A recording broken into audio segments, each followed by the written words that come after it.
उत्कलीय नववर्ष सहित पणा संक्रांति पालन। आज पवित्र चैत्र मासर महाविषुव पणा संक्रांति सहित हनुमान जयंती सारा राज्य में यह उत्साह सहित पालन कर आज दिन को उत्कलीय नववर्ष भाव पालन कर आज विभिन्न स्वेच्छासेवी अनुष्ठान मान द्वारा सुस्वादु पणा वितरण कार्यक्रम आयोजन कर गंजाम जिले में पालित होता प्रसिद्ध दंडयात्रार आज अंतिम दिवस अवसर में विभिन्न अंचल दंडनाच गादी में मानसिकधारी बा दंडुआ मान समागम सहित आखपाख अंचल शह शह श्रद्धालुं समागम देखा मिली। मु राजेंद्र प्रधान चंडीपीठ पूर्वतन सभापति बर्तमान दंडर संपादक अच्छी देखो आपण मान जरिए दंडयात्रा सारा विश्व में प्रसिद्ध अच्छी ए चंडीपीठ ग्राम आज के 51 वर्ष हो गला दंडयात्रा को आज पण संक्रांति 21 दिन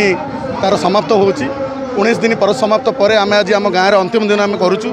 आपड़ देखुए जनसाधारण जनसमागम ए माँ कृपा करुणारू महिमार हजार हजार लोक बर्तमान भक्त गहन अच्छा आमको मत खुशी होची कौन प्रकार विशृंखला है ना आम 19 दिन प्रति गाँव में दंडयात्रा करने जाइचु सबुठी स्वाभिमान सम्मान मत पाइचु आउ समस्त गाँ भक्त मैंने आम जो प्रकार सहयोग कर माँ कृपा अच्छी जो मैंने मानसिक रखिंट मत मानसिक पूर्ण होती आज तार अंतिम दिन भर आम गर्व अनुभव करूँ चंडीपीठर कौन प्रकार विशृंखला न हो पणा संक्रांति यात्रा तार शेष होगा जाऊँगी 21 दिन निष्ठापर दंड साधना पर आज गंजाम जिलार प्रसिद्ध दंडनाचर एही वर्षर उद्यापन दिवस आज दिन में दंडयात्रार मानसिकधारी माने निजर संकल्प होइथिबा पीठ बा गादी को फेरी पारंपरिक रीति धूली दंड पानी दंड और अग्निदंड परिवेशन करने सहित 21 दिन धरी पीठरे रहिथिबा पाट दंडुआ को आनी एक खुंटरे बांधी अग्नि रे ओल्टा झुलाई देवार विधि रही। अवसर में खलिकोट अंचल चंडीपीठ ग्राम समान चित्र देखा मिलता। मो ना चिरंजीवी महाराणा भुवनेश्वर प्रत्येक दिन तो सका उठिले मो माँ को डाके मन भीतर बहुत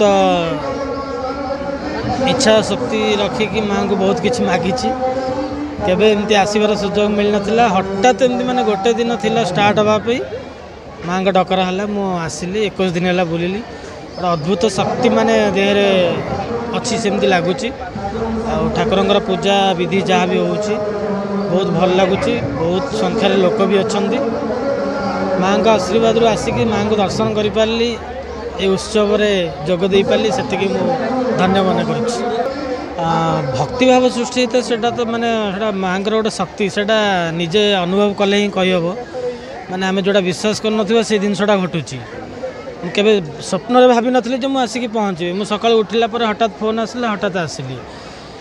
सब बेले देखिया पे दर्शन करने इच्छा केमती कौन हो जानापी इच्छा केवे सुजोग मिल नथला एथर जाओ गोटे सुजोग मिली।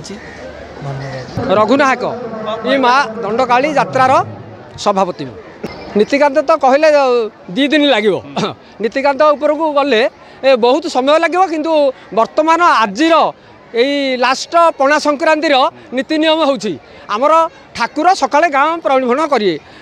पूजा पर्व जहाँ जमी करा गाँ संख्यार सहीटा हो आसला 21 बेढ़ा परिक्रम करेंगे तापर आमर द्वितीय परिक्रम 7 बेढ़ा तृतीय आमर धूलीदंड चतुर्थ होम पंचम आमर हम मेरुदंड जे कि जो पाटभक्ता आमर 21 दिन अनाहार पणा आउ फल सारिकी ये 21 दिन आमर गादी घरे ये गुहारिया रहिबे आज तांकर लास्ट दिन आज से मेरुदंड को जो जीवे मेरुदंड रे तांको 3 जगार रसी रे बंधा हब तलू अग्नि आहुति दिया हब जिमती अग्नि आहुति सांघातिक आहुति से आहुति रे हजार हजार लोक से ठाकुरंकर महिमा एमती विख्यात हजार हजार लोक उछुली पड़ुथिबे महान महिमा तांकर एई महिमा रे शह शह भक्त मध्य कामना करिक जाइछंती जो भक्त आसी कामना करि जाइछंती सेमानकर भी कामना पूर्ण होईची एई मेरुदंड आमर उच्च सरला परे आमर पाणीदंड सरला परे अग्निदंड तापर आमर जो भक्त मैंने आसवे विसर्जन आमर जो भक्त मैंने आसवे से माने क्षीर बार हे पैता विसर्जन हम भोगराग सारे जा घर को सी आसंता काली जी।